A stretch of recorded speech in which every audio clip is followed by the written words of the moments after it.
Oke, saya akan mengasih ilmu kepada Anda tentang pelajaran kewirausahaan atau disingkat KWU. Pelajaran KWU sendiri sudah ada sejak SD, yaitu SBK, dan SMP sudah ada juga, yaitu Pakarya. Nah, SMK atau SMA atau MA atau MAK itu diperbarui menjadi KWU. Jadi dari SD itu SBK, dan dari SMP yaitu Pakarya, dan dari SMK itu KWU. Jadi diperbarui. Pelajaran ini udah ada gitu sejak kalian SD sampai SMK ini. Mungkin nanti ya, mungkin di kuliah akan berbeda lagi pelajarannya. Oke, langsung aja ke pelajarannya. Saya akan kasih kepada Anda pelajaran kelas 2 SMK atau disebut kelas 11. Untuk kelas 10 SMK nanti aja kita pelajari SMK kelas 2 ini. Kita langsung aja mulai pelajarannya, bab 1, yaitu usaha kerajinan limbah bahan kertas. Tujuan pelajaran ini itu salah satunya adalah menjelaskan perencana usaha kerajinan dari bahan limbah kertas sebagai solusi dari masalah lingkungan hidup, meliputi ide usaha atau peluang usaha, sumber daya, administrasi, dan pemasaran, dan juga menjalankan perhitungan titik impas atau disebut break-even point usaha kerajinan bahan limbah kertas. Menentukan strategi promosi produk usaha kerajinan limbah kertas. Membuat laporan kegiatan usaha kerajinan dari bahan limbah kertas. Itu tadi tujuan pelajaran dari bahan limbah kertas. Dan sekarang saya akan mengasih tahu tentang pengertian dari bahan limbah kertas. Apa sih manfaatnya dari kita mengetahui tentang limbah kertas dan keunggulan dari limbah kertas? Limbah bahan kertas adalah limbah yang berwujud keras, padat, tidak mudah berubah bentuk, tidak mudah diolah, dan tidak mudah terurai dalam tanah. Limbah kertas relatif sulit terurai dan mungkin beberapa bisa terurai, tetapi membutuhkan waktu yang lama. Jenis limbah kertas ada dua, yaitu limbah kertas organik dan non-organik. 1. Limbah organik adalah yang berasal dari makhluk hidup alami, bersifat yang mudah membusuk atau terurai. 2. Yaitu limbah non-organik adalah jenis limbah yang tidak dapat atau sulit terurai dan membusuk secara alami oleh mikroorganisme penguraian. Contoh organik yaitu batang kayu, daun, sayur-sayuran, buah-buahan, sisik ikan, tulang ikan, dan lainnya. Jadi yang mudah membusuk atau terurai. Contoh dari non-organik yaitu kaca, plastik, dan juga kaleng. Jadi bahan-bahan yang tidak mudah atau sulit terurai atau membusuk. Seperti kaca. Jadi kaca itu kan nggak mudah terurai atau membusuk. Bisa terurai tapi susah, butuh waktu lama, butuh waktu bertahun-tahun. Plastik juga sama tuh, butuh bertahun-tahun untuk terurai atau membusuk. Oke, saya akan menjelaskan tentang bahan limbah kertas. Limbah kertas sangat buruk untuk masyarakat dan lingkungan sekitar. Sangat berdampak buruk bagi bumi dan kesehatan makhluk hidup. Di bab ini, Anda mempelajari tentang berartinya limbah kertas. Jika limbah kertas dibiarkan akan semakin buruk, merusak lingkungan sekitar. Daripada limbah kertas dibuang ataupun dibakar, lebih baik buat bahan kerajinan dari bahan limbah kertas yang bermanfaat bagi masyarakat dan bernilai seni. Mulai sekarang, ayo jaga lingkungan sekitar Anda. Jika nemu sampah dan sampah itu masih bisa dibuat karya seni, lebih baik jangan dibuang ataupun dibakar. Buatlah kerajinan seni aja. Contohnya kayak botol. Botol bisa jadi apa? Misalnya hiasan dinding atau dari kapal laut dan lainnya. Dan juga kerajinan seni yang Anda buat bisa dijual loh dengan harga yang tinggi, dengan bahan-bahan yang murah bahkan gratis. Anda bisa untung dengan ini. Apalagi buat kerjaan seni dari bahan limbah kertas, dan juga bisa menjaga lingkungan Anda tetap bersih dan juga sehat. Jika nemu botol, botolan, dan bahan-bahan lainnya yang bisa dijadikan seni, mending jangan dibuang.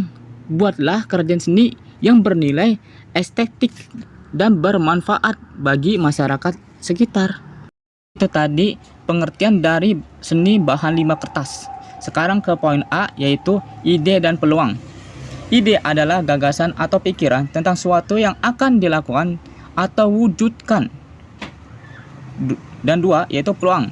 Peluang adalah kesepakatan dan kemungkinan yang akan terjadi, seberapa besar kemungkinan suatu itu yang akan terjadi. Oke, langsung aja. Itu penyusunan rencana usaha. Dalam membuat suatu usaha, harus menggunakan strategi mode bisnis yang terdiri atas 9 log area aktivitas usaha. Yang pertama yaitu kait partner, yang kedua itu achievements, terus yang ketiga itu resource, yang keempat itu volume portion, yang kelima itu customer relationship, yang keenam itu trends, yang ketujuh itu customer segment, dan yang ke-8 itu structures, dan yang ke-9 yaitu revenue model. Menjelaskan apa itu model bisnis kanvas terdiri atas 9 blok area. Satu yaitu kait partner. Kait partner adalah pihak-pihak yang bisa Anda ajak kerjasama. Contohnya pemulung, pengsampah, perkantoran, dan percetakan. Lanjut ke B, itu aktivitas. Kolom aktivitas diisi dengan kegiatan wajib yang harus dilakukan untuk menghasilkan flow portions yang ditawarkan. Contohnya, membuat kerajinan kertas, melakukan penjualan online. Oke, C. Resource adalah hal-hal yang paling penting yang harus Anda punyai agar aktivitas bisa dijalankan dan volume portion bisa diberikan pada pelanggan. Yaitu contohnya kerajinan barang bekas atau limbah kertas. Oke, lanjut. Value proportions, kelebihan dan keunggulan produk kita dibanding pesaing. Contohnya, menghasilkan kerajinan kertas bernilai estetik seni, model kerajinan atau bentuk miniatur tidak pasaran. Yang terakhir, produk tahan lama. Oke, lanjut, yaitu ke E, yaitu customer relationship, adalah penjualan online dan langsung, atau disebut cara Anda bisa untuk berkomunikasi pada customer segment. Challenge. Pada dasarnya, challenge adalah cara Anda menjangkau pelanggan. Ini terbatas pada distribusi, tapi juga hal lainnya yang menyebabkan pelanggan bisa bersentuhan dengan usaha yang Anda buat. Contohnya kayak media sosial, pameran, dan bazar, dan toko. Oke, lanjut. Customer segment, yaitu penggolongan orang-orang yang mungkin tertarik dengan volume portion dari usaha Anda. Lanjut, cost structure, rincian biaya-biaya terbesar yang harus Anda keluarkan untuk melakukan aktivitas dan menghasilkan volume portion. Lanjut, yang terakhir yaitu berbagai cara atau revenue model, berbagai cara untuk menghasilkan keuntungan dari volume portion. Contohnya kayak penjualan produk, pengadaan workshop, seminar, pelatihan. Oke. Lanjut langsung ke poin B, yaitu membuat kerajinan limbah bahan kertas. Jenis-jenis limbah kertas.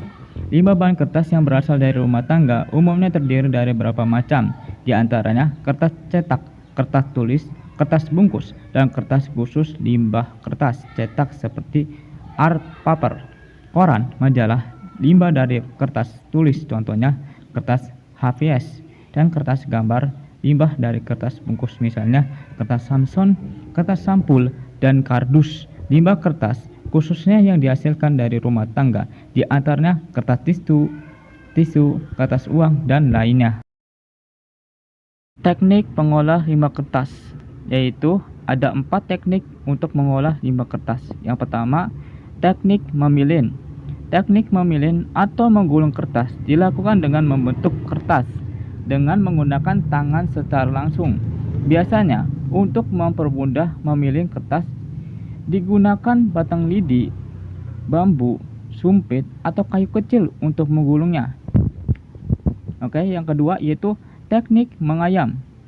Teknik ini dapat digunakan untuk kertas dengan cara diayam sesuai dengan pola-pola ayam.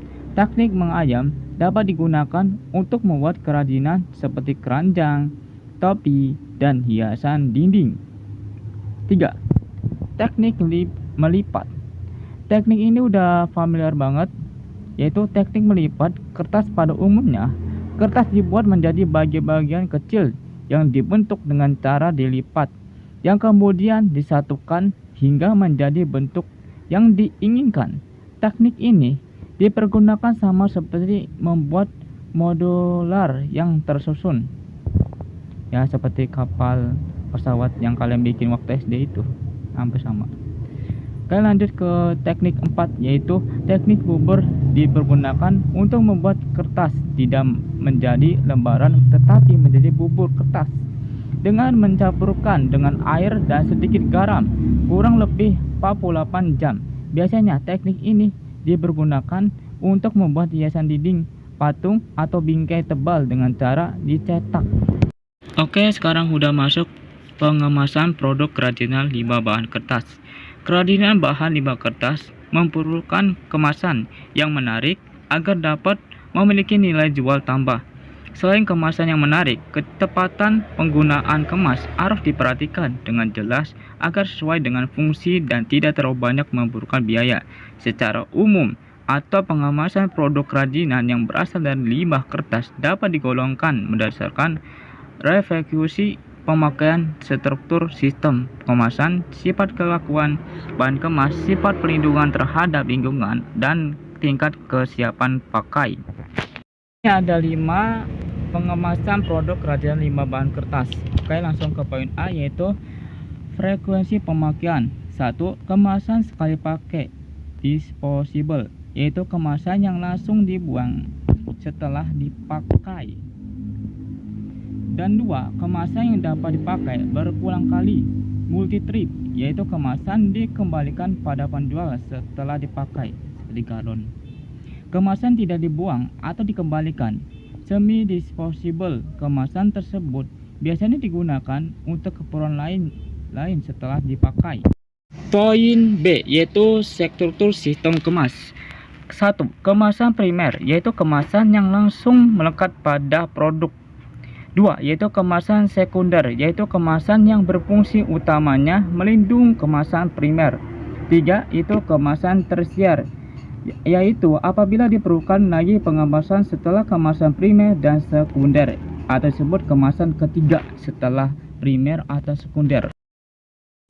Poin C, yaitu sifat kekakuan bahan kemas. 1. Kemasan fleksibel, yaitu jika bahan kemas mudah dilenturkan tanpa adanya retak atau patah. 2. Itu kemasan kaku, yaitu bila bahan kemas bersifat keras, kaku, dan tidak tahan lenturan. 3. Yaitu kemasan semi kaku atau semi fleksibel, yaitu bahan kemas yang memiliki sifat-sifat antara lain kemasan fleksibel dan kemasan kaku. Lanjut ke poin D, yaitu sifat perlindungan terhadap lingkungan. 1. Kemasan hermetis, tahan uap dan tahan gas, yaitu kemasan yang secara langsung dan sempurna tidak dapat dilalui oleh gas udara dan uap air. Kedua, yaitu kemasan tahan cahaya, yaitu kemasan yang tidak bersifat transparan. Ketiga, yaitu kemasan tahan suhu tinggi, kemasan tahan terhadap proses pemanasan. Selanjutnya, poin terakhir yaitu poin E, yaitu tingkat kesiapan pakai. 1. Kemasan siap pakai, yaitu bahan kemas yang siap untuk diisi dengan bentuk yang telah sempurna sejak keluar dari pabrik. 2. Yaitu kemasan siap dirakit atau disebut juga kemasan, yaitu kemasan yang masih memerlukan tahap perakitan sebelum pengisian. Sekarang masuk ke perhitungan titik impas atau disebut break-even point dalam usaha kerajinan limbah bahan kertas. Kegunaan apa sih untuk titik impas ini? Yaitu salah satunya adalah jumlah penjualan minimum yang harus dipertahankan agar perusahaan tidak mengalami kerugian. Jumlah penjualan minimum itu berarti jumlah produksi yang minimum yang harus dibuat. Dua, yaitu jumlah penjualan yang harus dicapai untuk memperoleh laba yang telah direncanakan, atau dapat diartikan bahwa tingkat produksi harus ditetapkan untuk memperoleh laba tersebut.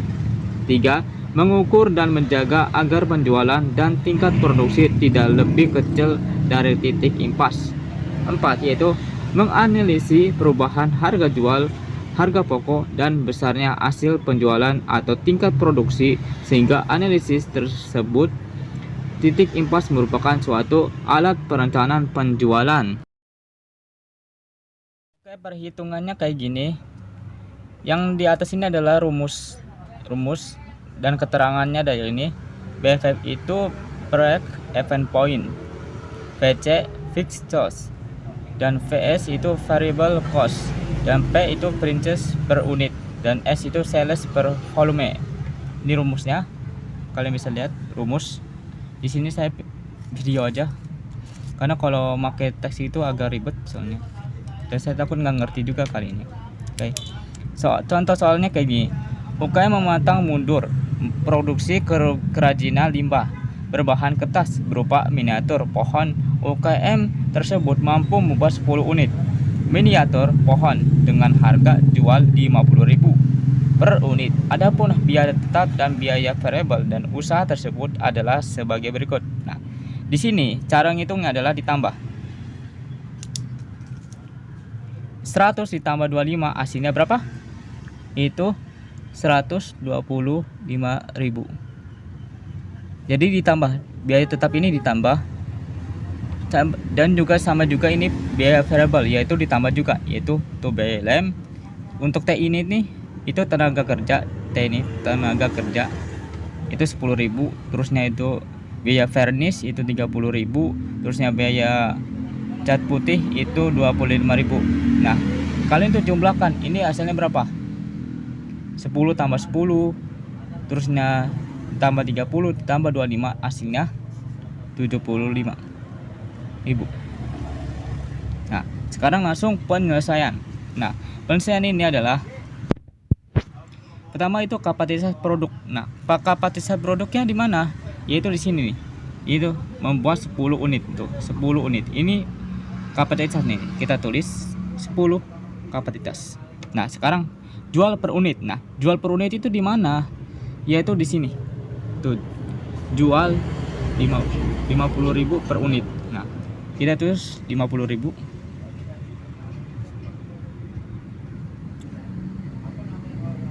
Nah, langsung ke selanjutnya itu total penjualan. Nah, total penjualan itu harus gimana?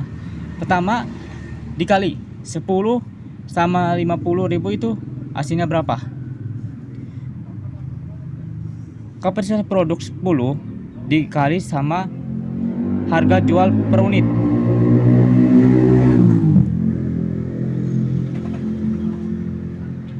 Tulis dulu ya.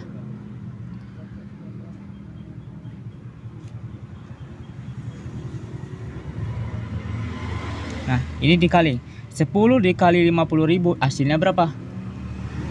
Hasilnya 500.000.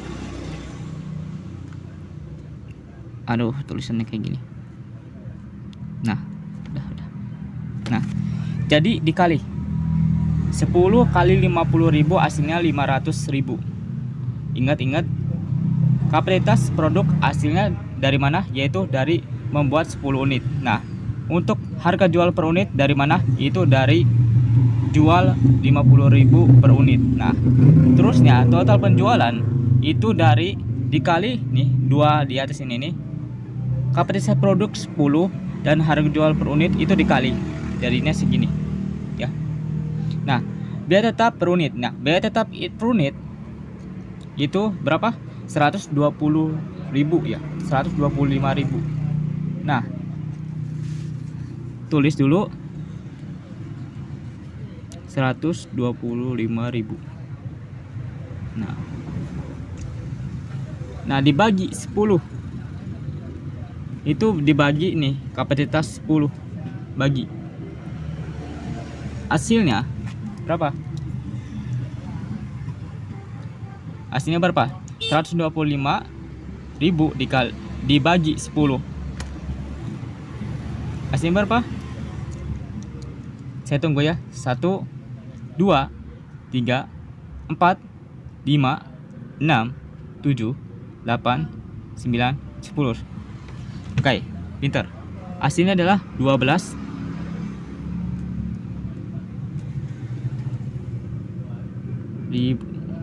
ribu, 500.000. Ini ya, hasilnya segini per unit. Oke, selanjutnya itu biaya variable per unit. Nah, sama kayak ini ya, ini dibagi. Jadi kalau yang di atas ini sama, biaya tetap per unit kalian tulis dulu di sini, terusnya 10-nya dari sini itu kapasitas, jadi dibagi. Ini juga sama nih, dibagi juga.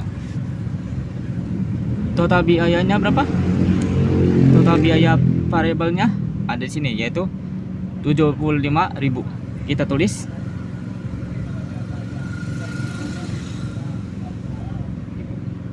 Nah, dibagi berapa? 10. Hasilnya coba hitung, kalian hitung sendiri, yaitu 75.000 dibagi 10 itu hasilnya berapa? Kita hitung dulu. 1, 2, 3, 4, 5, 6, 7, 8, 9, 10. Bener, hasilnya 7.500 per unit.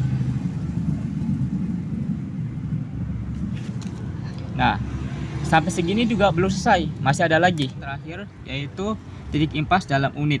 Nah, penyelesaiannya kalian harus catat yang mana ini biar tetap nih 125. Catat dulu, Rp 125.000. Nah, dibagi 5 Rp 50.000. Dan dikurang yaitu 7.500. Nah, udah kelihatan ya. Nah, 125 itu dari mana? Yaitu dari biaya tetap. Nah, untuk 50 itu dari mana? Yaitu dari sini ya, harga jual itu 50.000. Dan untuk dari sini 7.500 itu dari mana? Yaitu dari sini. Nih, harus di bawah sini, yaitu dari perhitungan ini. Nih. Dari perhitungan ini. Oke, kita lanjut lagi. Mohon maaf tadi ada gangguan sedikit ya. Oke, langsung aja ya. Tadi gimana? Tadi itu kan 125 itu dari sini ya, dari sini yang saya udah bilang. Dan untuk 50.000 itu dari sini nih, dari ya, harga jual. Dan juga untuk 7.000 ini, 500 ini dari sini, itu dari perhitungan ini yang udah saya hitung. Nah, caranya kalian harus hitung 125.000 dibagi 50.000 dikurang 7.500. Nah, hitung hasilnya. Mungkin lebih mudah kita pakai. Oke, kita mulai aja. Kita cari kalkulator dulu. Nah, dari berapa? Itu dari tadi 125.000 ya, 125.000 dibagi itu hasilnya 50.000. Nah, dikurang itu sekitar 7. Nah, hasilnya segini. Nah, untuk cara itunya, ini kan udah mendekati angka 3 ya. Nah, berarti kalau udah mendekati angka 3, berarti tulisnya 3. Langsung aja penjelasannya. Tadi kan itu mendekati angka 3 ya. itu 2,9. Itu mendekati angka 3. Jadi tulisnya di sini itu 3. Jadi UKMN harus 3 unit kerajinan agar titik impas terpenuhi. Misalnya nih, dalam perhitungannya koma 9. Nah, udah mendekati angka 6, jadi dituliskan 6. Contoh lagi, misalnya perhitungannya itu 4,5. Nah, 4,5 udah mendekati angka 5, jadi tulisannya 5. Ngerti nggak? Contoh lagi nih, lebih bahan lagi ya, kalian lebih mencerna lagi. Contohnya 6,7. Nah, 6,7 udah mendekati angka 7, berarti tulisannya 7. Nah, kayak gitulah intinya. Nah, langsung ke sini, itu titik impas dalam rupiah. Nah, titik impas dalam rupiah, kalian tulis saja itu. Nah, ini 125. Biaya tetap kalian tulis 125 pertama.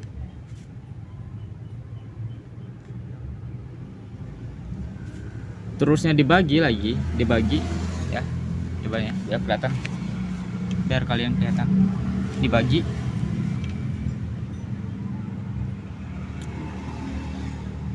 1 kurang Rp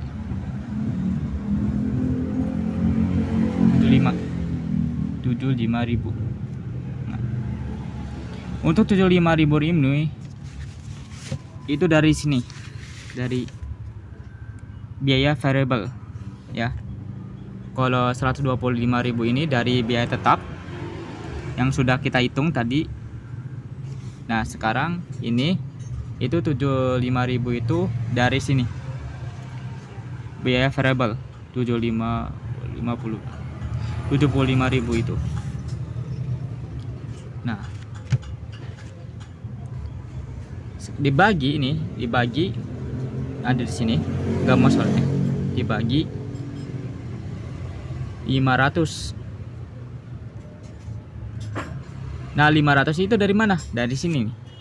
Ini dari kalian ini 10 unit dikali 50.000, hasilnya 500.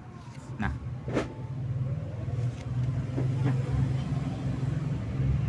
ini dihitung sama kayak ini ya, dihitung. Untuk lebih mudah mungkin kita pakai kalkulator lagi. Oke, langsung aja ya. 125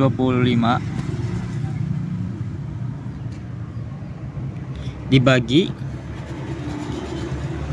berapa tadi? 1 kurang 75.000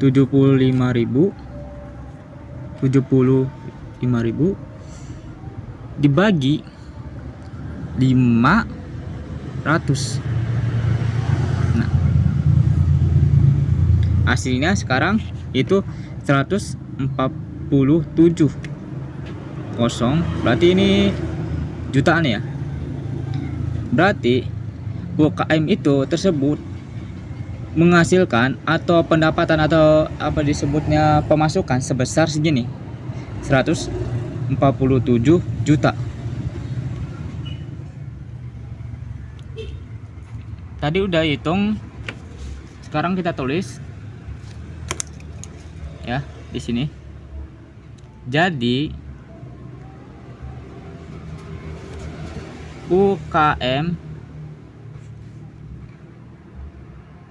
harus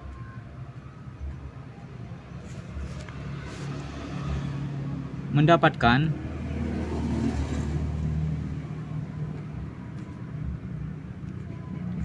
pemasukan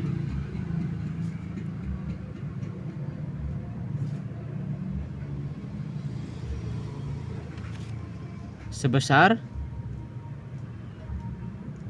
berapa tadi?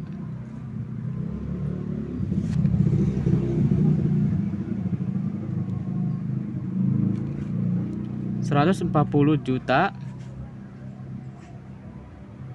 058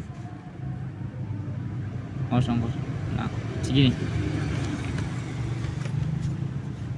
Jadi UKM harus mendapatkan pemasukan sebesar 147.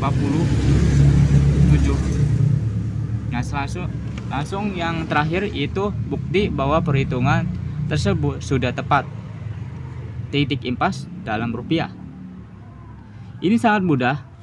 Itu titik impas dalam unit dikali harga jual per unit. Tadi berapa tadi perhitungannya? Tadi itu 3. Kalian tulis 3. 3 ini dari sini ya, dari perhitungan ini. Tuh ya. Yang sudah saya jelaskan tadi dari perhitungan ini. Nah, dikali 50.000.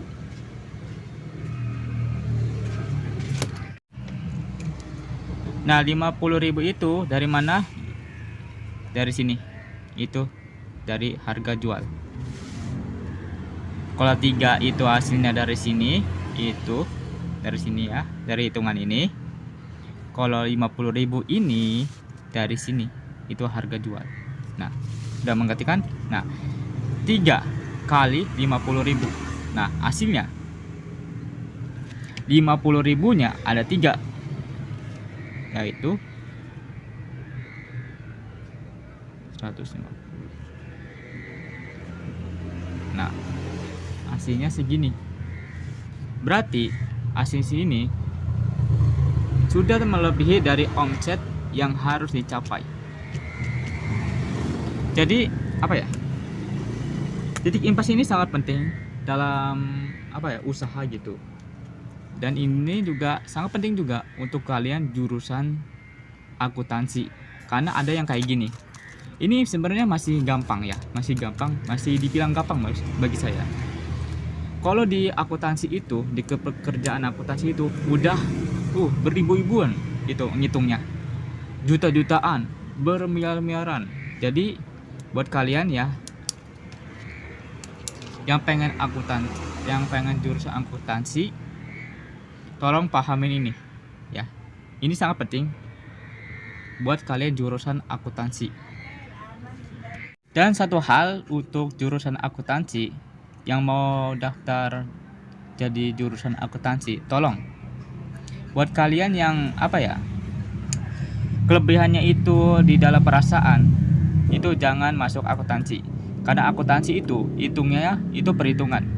Buat kalian yang itu otaknya itu panas saat menghitung, jangan masuk ke akuntansi.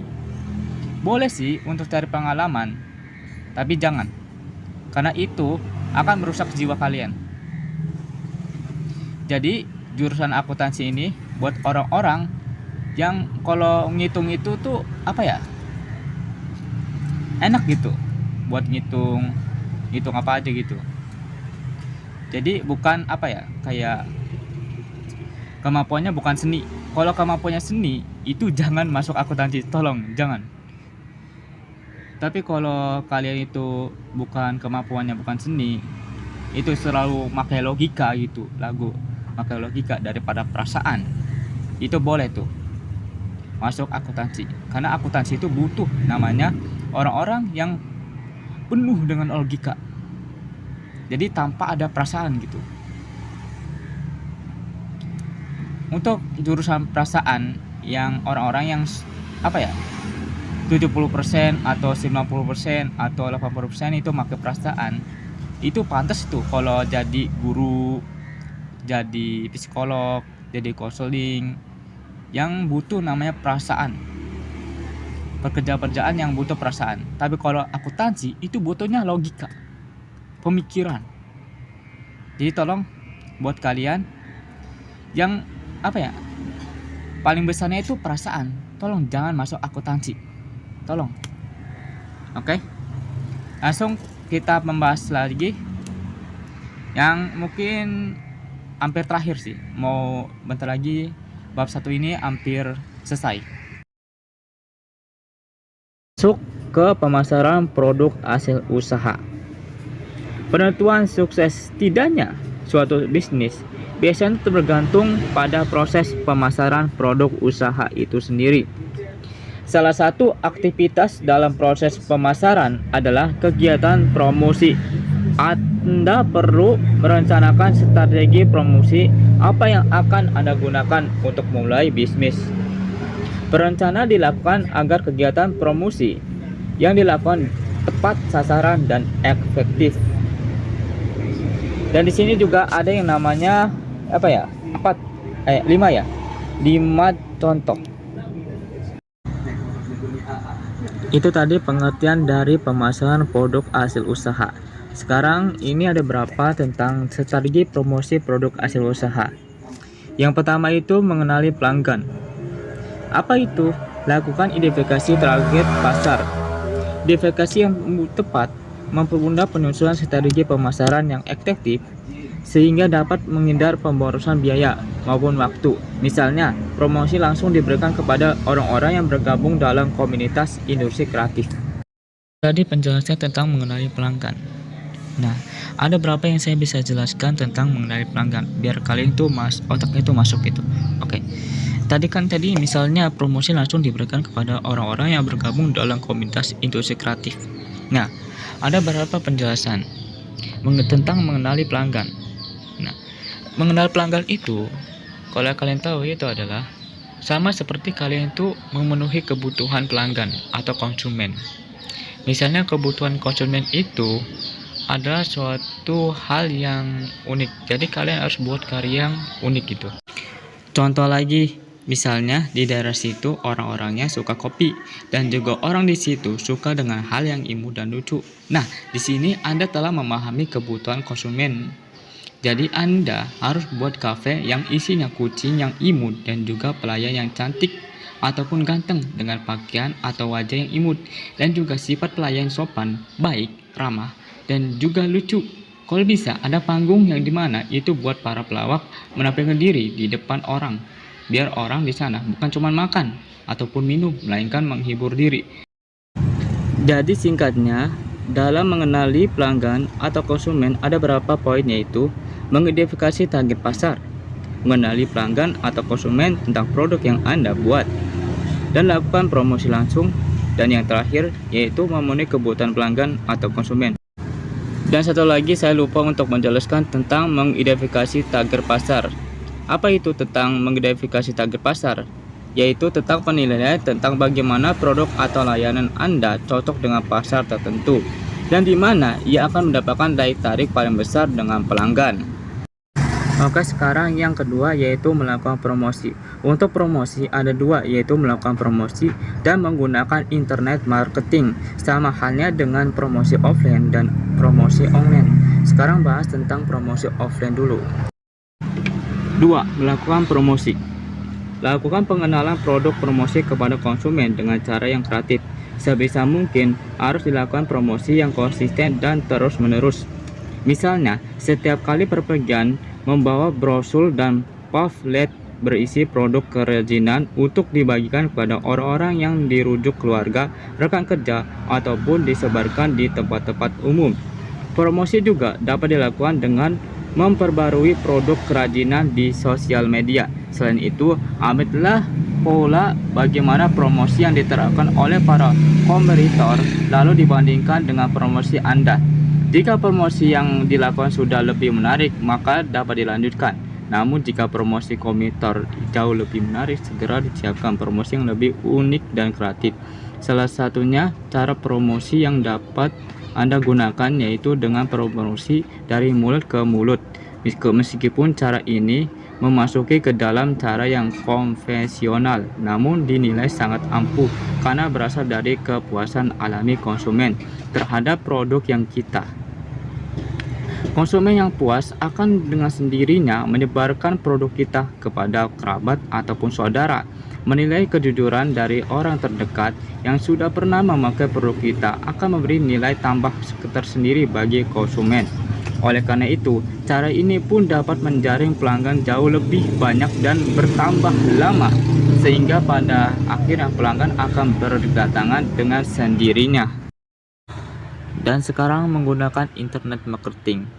Nah, salah satu strategi pemasaran yang sedang gencar dilakukan ialah internet marketing. Cara ini sangat praktis dan mudah dilakukan, serta dapat menjangkau konsumen dengan sangat luas. Internet yang mampu menjangkau target pasar tanpa dibatasi ruang dan waktu menjadi kekuatan sekaligus kelemahan dari internet marketing itu sendiri. Kemudahan dan kepraktisan tentunya akan memicu pelaku usaha lain untuk memilih cara promosi itu. Itu berarti daya saing dibutuhkan untuk memakai cara promosi ini semakin tinggi. Pelaku usaha biasanya menampilkan produk usaha pada situs di jaringan sosial. Dari sana dapat diketahui bagaimana selera konsumen dan apa yang mereka butuhkan. Semakin hari aktivitas jual beli melalui toko online semakin marak dilakukan. Para konsumen cenderung ingin berbelanja dalam ruang yang lebih privat dan terhindar dari keramaian. Internet yang membuka pintu yang lebar untuk berinovasi. Produk usaha dapat ditampilkan pada website, blog, media sosial, dan situs online lainnya dengan memasang foto-foto yang sekiranya dapat menarik konsumen. Selanjutnya poin 4 yaitu memilih lokasi yang strategis. Dalam memilih lokasi ini juga penting untuk menjangkau pelanggan lebih banyak lagi. Nah, caranya kayak gimana sih? Untuk memilih lokasi yang strategis ada berapa poin, yaitu satu, yaitu pilih lokasi yang ramai, yang banyak orang lewat di sana. Contohnya lokasinya kayak di pinggir jalan, di mall, pasar, di sekolah ataupun kampus, dan juga stasiun, dan juga contoh tempat lainnya. Jadi Anda tuh nggak boleh tuh pilih tempat yang sepi, pilih tempat yang lorong. Jadi harus tempat yang orang lain bisa lihat toko Anda pas lewat. Lanjut poin kedua yaitu pilih juga lokasi yang aman dan bersih. Jadi percuma Anda pilih lokasi ramai tapi lokasinya banyak orang-orang jahat, banyak maling, banyak pembegalan, dan juga lainnya. Karena entar Anda repot sendiri nantinya. Toko dimaling, punya uang dicopet, pulang dibegal, jadi repot gitu. Sama halnya dengan tempat bersih. Kadang nggak enak punya tempat tapi dekat pembuangan limbah, tempat sampah, dan juga lainnya. Jadi nggak higienis gitu. Orang-orang pun rasanya nggak tahan kalau tempatnya bau busuk dan kotor, dan juga contoh lainnya dari pilih lokasi yang bersih. Poin 3. Tentukan lokasi sesuai demografi konsumen. Menentukan lokasi usaha berdasarkan demografi konsumen. Menentukan tempat jualan yang strategis perlu diiringi pengetahuan tentang demografi konsumen yang menjadi target pasar. Pada dasarnya terdapat 3 faktor penting dalam menentukan demografi konsumen: genre, usia, dan penghasilan. Semakin mengetahui target bisnis yang dituju, maka semakin baik pula Anda menentukan lokasi yang strategis untuk usaha. Hal ini juga akan memengaruhi strategi pemasaran yang hendak dijalankan.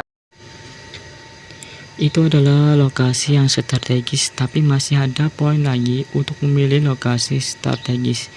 Tapi bagi saya, poin ini cukup untuk Anda yang mau belajar usaha apapun itu. Asalkan Anda mau berusaha dan kerja keras, itu pasti bisa. Dan juga jangan main curang, menipu pelanggan, bermain kasar, dan bermain yang tidak adil. Contohnya, strategi yang dimana Anda jualan buah-buahan tapi tetangga Anda juga jualan buah-buahan juga. Ini kurang bisa kayak gini. Sama halnya api ketemu api, jadi saling beradu. Saya sendiri nggak terlalu bermasalah tentang strategi ini, tapi yang saya takutkan adalah terjadinya permusuhan saudara. Jadi kalau bisa tetangga Anda jualannya jauhan, misalnya jarak dari dagangan Anda dan jualan tetangga Anda harus lebih dari 100 meter, misalnya 1 kilometer, atau Anda buat yang berbeda dari tetangga Anda. Misalnya tetangga Anda nggak ada makanan ringan, Anda bikin makanan ringan buat dijual, biar nggak kena copyright atau klaim hak cipta bahasa YouTube-nya mah. Jadi harus ada kelebihan dan kekurangan dari dagangan Anda dan juga tetangga Anda. Cara ini saya kurang dianjurkan karena bersifat tidak adil. Dan juga masih banyak lagi cara lainnya. Tapi bagi saya, cara yang saya berikan itu udah benar dan adil. Gak ada unsur negatif daripada harus pakai strategi curang dan strategi manipulatif. Selanjutnya itu yang terakhir itu menjalin hubungan yang baik dengan konsumen. Hubungan yang baik dengan konsumen harus dilakukan untuk menjaga pelanggan agar tetap setia kepada usaha Anda. Hubungi mereka untuk sekedar menanyakan testimoni mengenai produk usaha, menginformasikan produk yang baru, atau memberitahukan promo yang sedang berjalan. Konsumen membutuhkan produk dan produsen membutuhkan konsumen untuk orientasi keuntungan. Maka dari itu, terapkanlah simbiosis mutualisme dalam hal berbisnis dan melakukan kegiatan usaha. Jadi harus baik kepada pelanggan, ramah dan sopan terhadap pelanggan, harus memenuhi kebutuhan pelanggan, kecuali berhubungan dengan kekerasan atau seksual dan hubungan buruk lainnya. Intinya, harus memenuhi kebutuhan pelanggan. Kalau pelanggan meminta sesuatu, dikasih. Tapi jika pelanggan meminta yang tidak baik, jangan dikasih demi kehormatan Anda dan pelanggan. Tapi buat Anda yang punya sifat kolerik, mending Anda jangan jadi yang melayani konsumen. Bisa sih, bisa aja gitu. Tapi takutnya ada kejadian sesuatu gitu. Contohnya Anda ngomong kasar atau marah-marah atau ngomong yang tidak baik. Mending yang melayani konsumen itu antara pragmatis atau sanguin. Melankolis juga bisa, tapi melankolis lebih baik atau lebih pantas jadi manajer atau wakil pemimpin, itu lebih baik. Sekarang yang terakhir yaitu kegiatan promosi produk kerajinan limbah bahan kertas. Sebelum memulai promosi, perhatikan nama produk usaha yang Anda buat. Sebaiknya pilih nama yang khas dan mudah diingat untuk produk Anda sehingga mampu menggambarkan usaha yang Anda jalankan. Berikut ini kegiatan promosi yang Anda dapat lakukan untuk memasarkan produk kerajinan limbah bahan kertas yang Anda buat. Ini ada beberapa cara untuk melakukan produksi kerajinan limbah bahan kertas yang Anda buat. Poin A yaitu melakukan promosi menggunakan berbagai macam cara seperti memanfaatkan media sosial untuk menjaring para konsumen dari beberapa kalangan. Penjualan secara online dapat dilakukan juga dengan menjual produk pada suatu website yang tersedia dengan mengkategorikan produk ke dalam kategori kerajinan. Lanjut, B. Membuat brosur atau kartu nama untuk disebarkan kepada rekan atau orang-orang sekitar. C. Pemasangan iklan di media-media massa juga bisa menjadi pilihan. D. Mengikuti acara pameran kerajinan tangan baik yang diadakan oleh Dinas Perdagangan, Dinas Pariwisata daerah maupun pameran-pameran lainnya yang banyak dikunjungi oleh konsumen baik dari dalam maupun luar negeri. E. Memasarkan melalui toko-toko cenderamata atau kerajinan dan promosi ke perkumpulan dan komunitas kerajinan tangan. Dan F. Tahap produksi juga dapat membantu proses pemasaran. Rancanglah produk secara matang dengan memperhatikan desain, material, dan fungsinya sehingga tercipta berbagai produk kerajinan tangan dari limbah kertas yang unik dan memiliki ciri khas sehingga tidak mudah ditiru oleh perusahaan lain. Produk yang berbeda dan unik akan dengan sendirinya menarik minat pelanggan. Dan yang terakhir itu G. Mendaftarkan produk hasil kerajinan tangan kepada lembaga terkait agar mendapatkan hak paten. Juga dapat memberikan kesan eksklusif pada produk yang Anda buat sehingga diakui orang tidak akan bisa dengan mudah melakukan peniruan. Kelebihan ini dapat ditonjolkan dalam setiap kampanye promosi produk Anda. Menyusun laporan kegiatan usaha kerajinan limbah bahan kertas.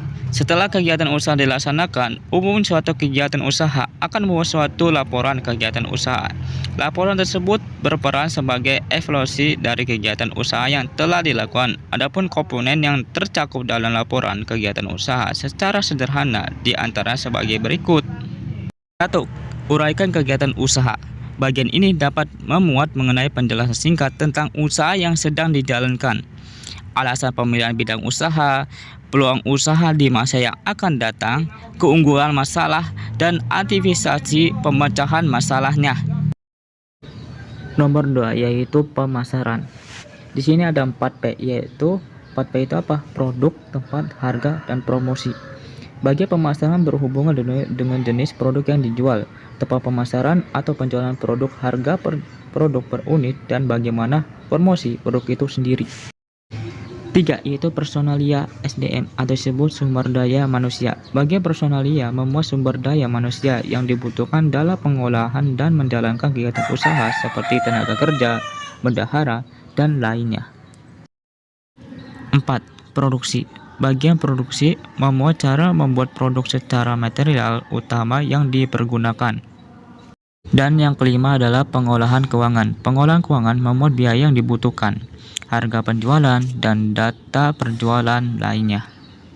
Kalau Anda membuat suatu kegiatan usaha, sebaiknya selalu rutin membuat laporan kegiatan usaha untuk melihat perkembangan usaha. Sejak didirikan, sekecil apapun kegiatan usaha, sebaiknya dibuat laporan kegiatan usaha agar terpantau perkembangannya. Berapa alasan pentingnya membuat laporan suatu kegiatan usaha, di antara lain sebagai berikut. 1.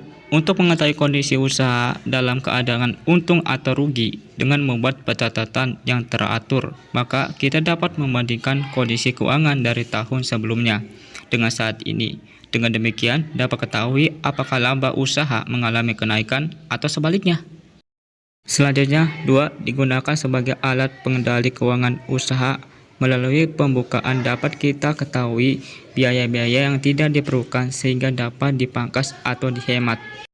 Dan 3. Digunakan sebagai alat pengambilan keputusan dengan melihat perkembangan keuangan dari waktu ke waktu.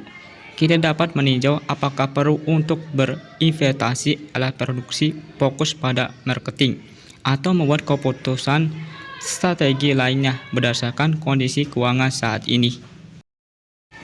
Dan yang terakhir, 4. Dalam laporan kegiatan terdapat laporan keuangan dapat digunakan sebagai dasar untuk menentukan kelayakan usaha untuk mendapatkan bantuan atau tambahan modal dari pihak lain, seperti perbankan atau investor. Hal ini dikarenakan laporan keuangan menunjukkan sehat atau tidaknya kondisi perusahaan itu.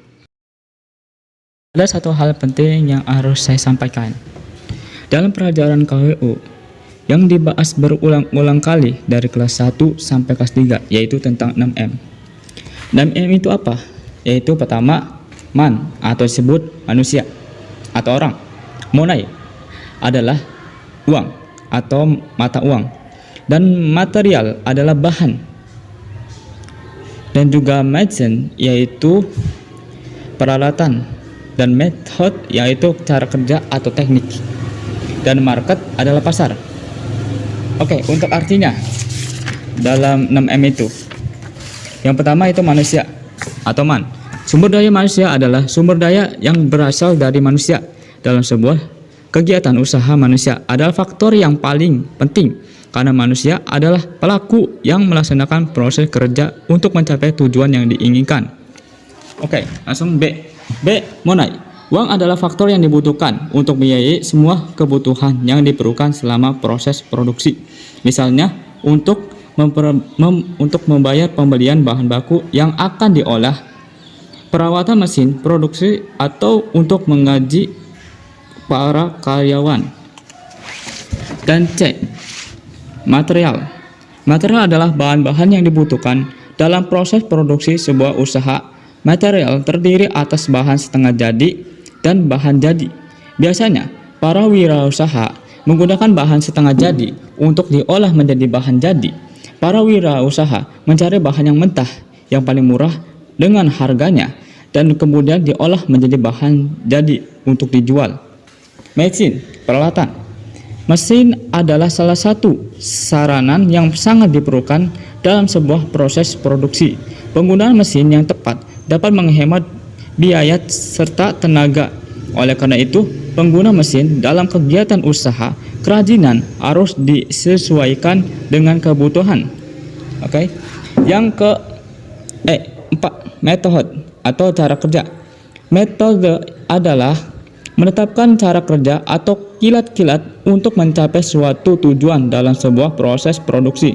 Dalam sebuah proses produksi, diperlukan sebuah metode yang dapat membimbing seorang wirausaha menghasilkan produk yang baik. Tanpa sebuah metode, sang wirausaha tidak akan mendapatkan petunjuk untuk melaksanakan proses produksi. Akibatnya, produksi yang dihasilkan tidak memuaskan. Yang terakhir adalah market. Market atau pemasaran menjadi tujuan akhir seorang wirausaha. Pemasaran menjadi hal yang sangat penting dalam sebuah proses produksi. Apabila pemasaran tidak berjalan lancar, mode produksi tidak akan kembali dan proses produksi pun terpaksa dihentikan. Oleh karena itu, sang wirausaha harus dapat mengetahui jenis produk seperti apa yang benar-benar dibutuhkan oleh konsumen. Jadi itulah penjelasan tentang 6M. Oke, segini dulu videonya. Nanti saya akan lanjutkan di bab 2 tentang wirausaha kelas 10, 11, dan 12. Mungkin nanti saya akan buat soal untuk Anda kerjakan biar Anda memahami tentang wirausaha. Jawabannya tentu ada di video ini. Anda tinggal kerjakan dan kirim ke WA biar saya nilai hasil jawabannya. Oke, itu aja dari saya. Sampai jumpa di next video. Dadah.